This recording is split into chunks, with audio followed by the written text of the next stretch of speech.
Bueno, Daniel, Sí. contanos qué es como autor que sentiste tener el lujo, a mi entender, de Sí. que Lito Nebbia les haya escrito el prólogo. Y la verdad que es un honor contar con uno de los próceres del rock El argentino. prócer. Primero, podemos decir. Sí, sí, podríamos decir que sí. Sí, ahí podemos, no por una cuestión de gusto, sino por otras cuestiones, ¿no? Porque también podríamos decir de Javier Martínez, Ujú. toda la gente que empezó a circundar por La Cueva en su momento, Miguel Abuelo también, pero circunscribiéndome a lo que vos me preguntás del prólogo de Lito. Sí, de lo personal, ¿qué Sí, no, para sentiste? mí, cuando me dijo Miguel Dente que teníamos el prólogo de Lito, fue un alegrón, Claro. porque es tener la palabra de un pionero, el pionero, para, para el trabajo que está haciendo uno. Aparte te cuento que Miguel Ángel Dente fundó con Flavio Pigazzi Ediciones Ujú. Disconario, que es la editorial con la cual sacamos el libro. Y él ya había hecho previamente un libro sobre la obra de Lito Nebbia, por lo cual el vínculo ya estaba aceitado y fue el que nos permitió, por ejemplo, que Lito haga un detalle pormenorizado de los temas del primer disco de Los Gatos, que forma parte de nuestro libro de 50 años rock. En el prólogo él menciona la importancia del libro, cual me parece que está muy bueno porque dice, bueno, aporta Mm. a toda la bibliografía, porque que siempre hay una anécdota nueva, ¿no? Que siempre se renueva Sí, información, que aquello que parece, lo que hablábamos antes, sí. ¿no? De ir hacia atrás, Mm. ir hacia atrás siempre suma información. Suma información y también una cuestión de, como diría un gran cantante, ¿no? Desmitificar Claro. algunas cuestiones. Sacar mitos de algunos lados, ¿no? Porque eh, hay una anécdota que nos pasó con Todos tus muertos, con Ujú. el disco de las calaveras. Nosotros hablamos con Andy Cherniaski y le preguntamos por qué había salido en un libro de las tapas del rock que había sido idea de Hilda Lizarazu, que en ese Ujú. momento era Claro. fotógrafa. Y Andy, estamos haciendo la nota y dijo, no fue idea de Hilda, sino que fue mía, porque yo trabajaba con ella, pim, pim, pim. Llamó a su hija, Andy, Ujú. y le preguntó por algunos datos y ahí nos confirmó in situ, en el medio de la entrevista, qué era lo que había pasado. Que Hilda trabajaba para Andy Cherniaski en ese momento como fotógrafo y que a partir de ahí ella le realiza la tapa, pero que la idea venía por otro lado. Entonces, volviendo a lo que vos me preguntas, la información va constantemente, Claro. sigue girando, como dirían los ratones paranoicos, y se va resignificando a través del tiempo. Y por otro lado va cerrando algunos mitos que andaban dando vueltas por ahí que no eran tales. Hablando de mitos, eh, tiene una mirada estética, Sí. básicamente musical, digamos, buen tratamiento de fotos, Mm, se ancla en el análisis de los discos, mm. esas discusiones que venimos hablando en los otros bloques, pero ¿qué relación hay o qué relación analizaron, pensaron con el rock como fenómeno musical, cultural y el contexto político? Porque a la hora de escribirlo, ¿lo tuvieron en cuenta? ¿Cómo vieron esas relaciones? Obviamente estamos Sí, hablando de una época. sí, siempre no fue atravesado. Cada uno de Ujú. los testimonios, por ejemplo, con un caso de violadores. Ujú. Es imposible hablar de violadores o de B8 sin tener en cuenta el contexto político. Es Ujú. fundamental. Serú Girán, con las letras por demás, siendo representativas de lo que estaba ocurriendo Claro. en ese momento, La máquina de hacer pájaros, películas, todo lo único que se puede hacer es ver películas.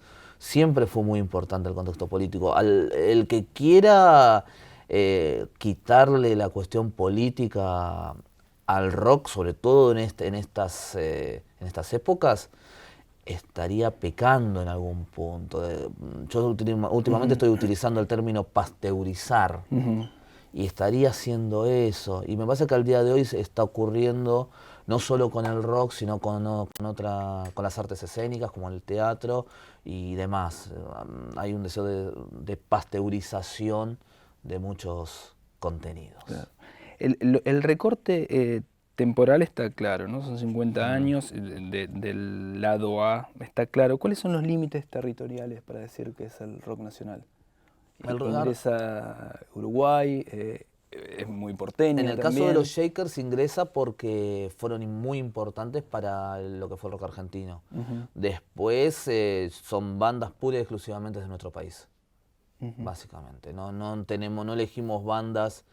Vos mencionabas a las bandas uruguayas.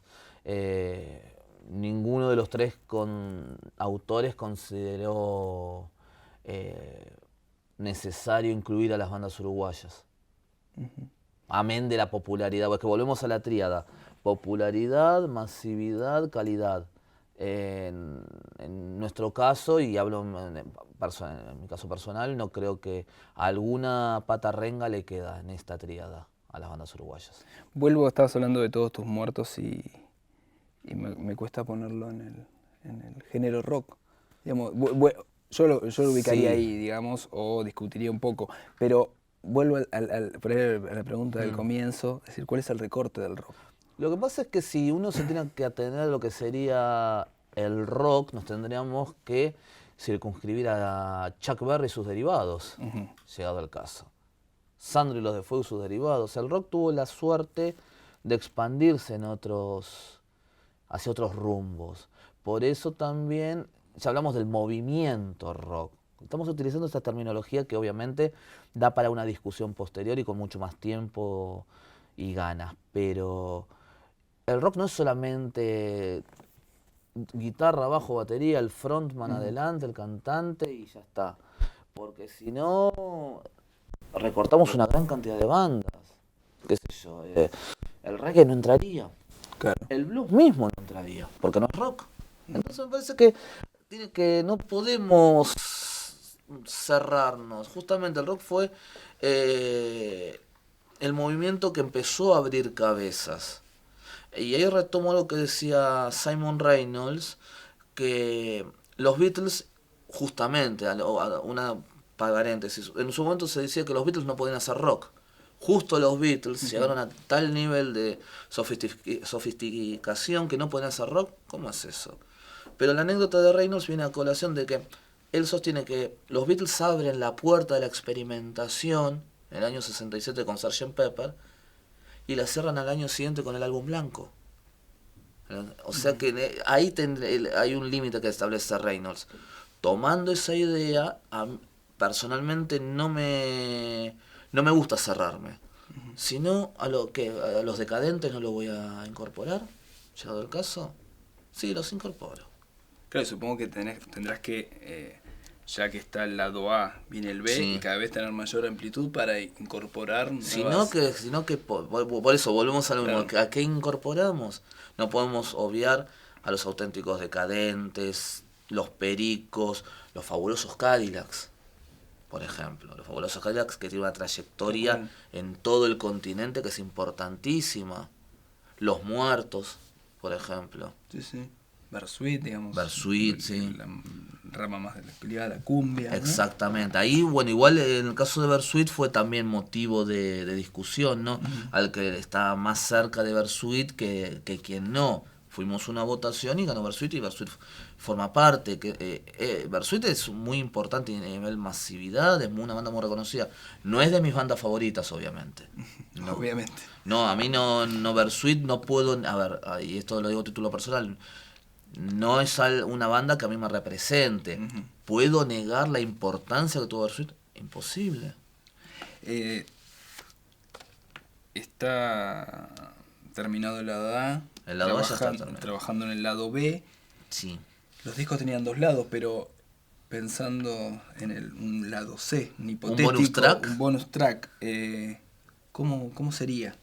¿Cómo pensás? Digo, yo tengo la idea de hacer algunos tomos o algunos estudios a nivel de tríadas. Por ejemplo, 3 bandas con un grupo determinado. Y hacer un análisis más pormenorizado inclusive de los orígenes de tal o cual estilo. Es mi idea. Vamos a ver si se concreta.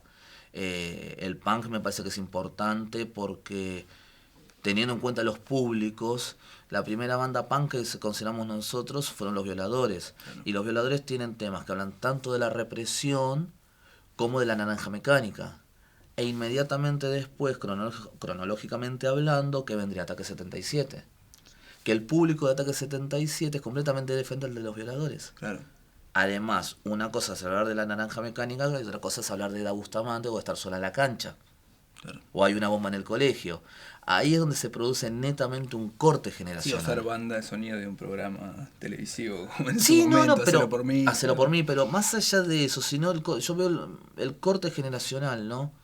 Ahí es como que emergen, y teniendo en cuenta de dónde son oriundos los chicos de Ataque 77, la gente de los barrios más bajos empiezan a emerger, Bajo Flores, Mataderos y demás, porque quizás no sabrían qué significaban Con mis drugos al ataque voy a ir, pero sí sabían quién cantaba Sola en la cancha, o quién era Eda Bustamante. Ujú. Y para ir cerrando, por ahí mi pregunta iba más a una cuestión de leer el futuro y proyectarse. Decir, bueno, terminan 50 años de rock, ¿cómo ves hacia adelante? ¿El rock? Sí, sí, y la música, digamos, pensándolo, decir, bueno, en las bandas del futuro, ¿cuáles serían las que hoy tendrías que incluir? ¿Cómo puedes pensar a partir de lo que hoy se Al está día escuchando? al día de hoy me parece que tenés o bandas muy con una amplia masividad, que son bandas grandes, pero también grandes de edad. Ciro y los Persas, Ciro ya tiene casi 50 años. Claro. Si no, tenés bandas más chicas que pueden llenarte un nene de Ateneo, quizás. Hay bandas buenas, hay una banda que a mí me gusta, por ejemplo, Calzado Potemkin, pero ya son grandes los Claro. chicos. Sí, sí. Si no, tenés Señor Tomate, por ejemplo, que siempre la nombro, desde La Plata, pero no tienen un nivel de convocatoria. Y ahí también nos tenemos que meter con los medios, la difusión que se les da. Hay que ver si hay difusión, fantástico. ¿Al público le interesa que haya esa difusión? Mirá los dos pasos que hay que exhortar primero que nada. Bueno, muchísimas gracias. Lo repito, hablamos con Daniel Gaguinen, coautor conjuntamente con Miguel Dente y Matías Resis de 50 años rock, 50 bandas argentinas fundamentales.